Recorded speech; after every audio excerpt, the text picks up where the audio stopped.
देखिए आई बटे सी तकसीम 5 ज़रब एल ज़रब एम, सवाल जो दिया है उस हिसाब से जवाब क्या होना चाहिए। तो ये आई का मतलब तो मालूम है 1 है, सी का मतलब रोमन अदद में कितना होता है 100, तो ये 100 है।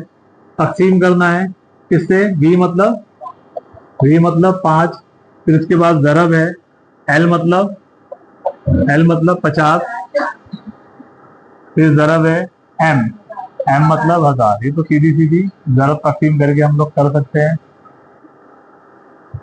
1/100 तकसीम का उलट ज़रब 5 का 1/5 हो जाएगा, और 50 ज़रब कितना है ये 1000, तो 2 0 से 2 0 कट गए, 5 दाम 50, 10 दाम कितना आ गया 100। तो वहां पे ऑप्शन में 100 नहीं रहेगा, वहां पे ऑप्शन में रहेगा सी।